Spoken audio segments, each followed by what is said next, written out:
All right, today I'm going to be working on my friend's Sentra SV. He was quoted $340 to fix the car to replace 2 thermostats. So that would have been $90 for 2 thermostats, and then I think it was like $250 for the labor. Pretty ridiculous. So I got the C reader here. I think the code was a P1217. This vehicle's code is defined by the manufacturer. Please enter to select the manufacturer. All right, so this is how it goes with the C reader. I don't have to do this with my Chevy. So thanks again, Nissan. P1217, engine overheat.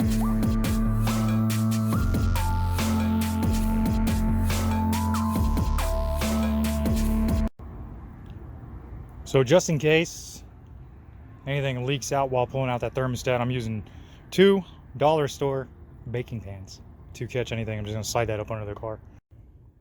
Now what you're gonna do is you're gonna follow this hose from under the thermostat fill, and you're gonna follow into the housing. There's a housing in there for the thermostat itself. So what I'm gonna have to do is I'm gonna have to take out this battery so I can have more room to work in here, so I can get up under there. And there's gonna be some bolts up under the thermostat housing as well. It's gonna be a little bit of a pain to get to. Okay, so it's gonna be 2 10mm bolts, or nuts rather, that's gonna hold in the battery. So go ahead, just go ahead and undo those. Take off the negative first, and then go ahead and proceed with the positive terminal. And then you got this bracket here that's holding in the battery. So that's gonna be 2 10mm nuts that's gonna be holding that in. So just get yourself either a wrench or a long socket. This is how it looks after you remove the battery. So I just pulled this hose off from the thermostat housing there.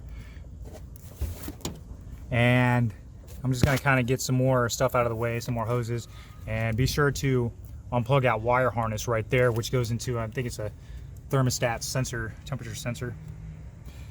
So we're gonna pull that apart, and then you're gonna have to reach around in there and get those bolts that are hanging onto the thermostat housing. There's a bolt right there. I'm not sure how many are on there, but some of them I can't see, so I'm gonna have to feel around with my hand to get those out.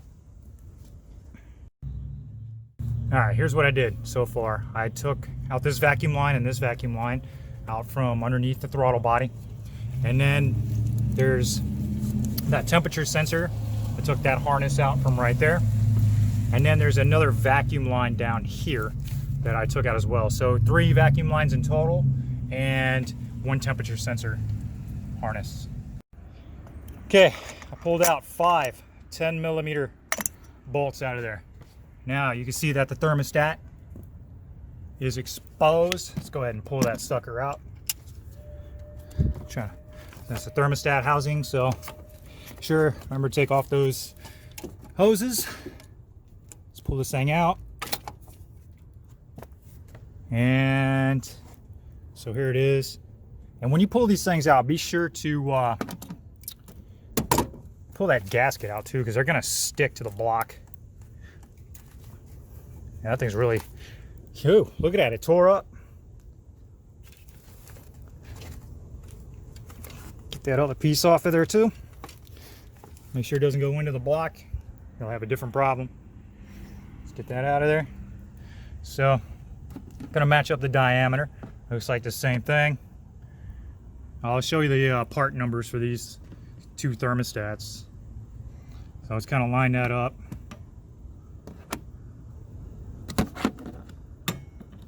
Well, look much different,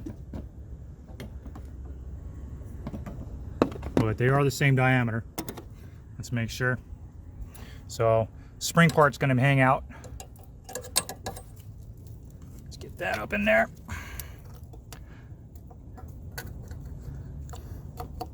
Yep. So fits perfectly around, just as the old one did. So let me get this thing rebundled back up.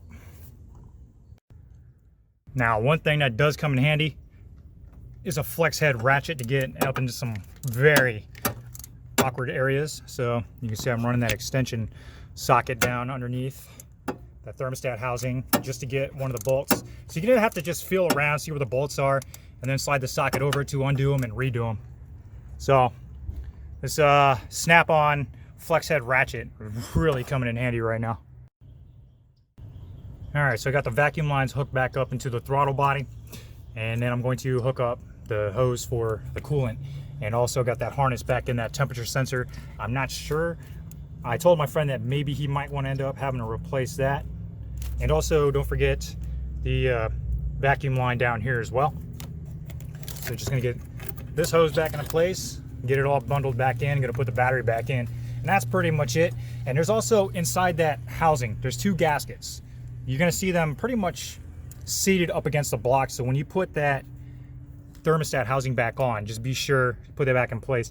And actually, you can barely see it right where I got my finger. That's some of the, that piece that's flicking around there. That is one of the gaskets. So the gasket is under there and up under this side as well. So there's 2 gaskets, and when you put the thermostat in, make sure it sits very flush. And then there's those 5 bolts that hold in that thermostat housing, which are all 10mm. And for the record, this guy doesn't lose his 10mm sockets. So I discovered another problem, and this is probably what I was suspecting all along, that there was some kind of leak. So as you can see down there, there's a hose down there that's leaking into that pan, so good thing I put those pans under there. You don't want to leak that all over the ground. This stuff smells sweet, apparently it tastes sweet, and animals will lap it up, and it's not good for them. You could possibly kill the wildlife, protect the wildlife. So there's a hose right under there that is dripping, so gotta go get another one, and another thing of antifreeze, since what I dumped in there came oozing out. So I'm not happy about that. Okay, here's the thermostats that I used for this Nissan Sentra SV POS. Okay, Duralast, part number 64780. And then that came from AutoZone, and then this one came from the lesser of the auto parts, which is Advanced Auto Parts, which is probably still better than Pep Boys. And that part number, this is a smaller thermostat, 15112. That's the part number for that. And the car's already locked up and everything. My friend went inside. The car is good to go. Replace that hose on the bottom. And so there's up under, down lower here, by the alternator, which is down on the bottom of the motor. That's where the bigger thermostat would go, and then that area that I showed you where I pulled out that little thermostat. So that's it right there. 2014 Nissan Sentra. I think these start from 2013. I'm not sure if they go to like 2018 or 2017, this model, but it's a 1.8 liter motor for the SV. Sentra SV, and the Camaro that never stops. Hope you enjoyed that. Hope you can learn something from it. So if you got one of these vehicles, just be prepared to replace 2 thermostats. Thank you for watching. This is Chemical Spore, out.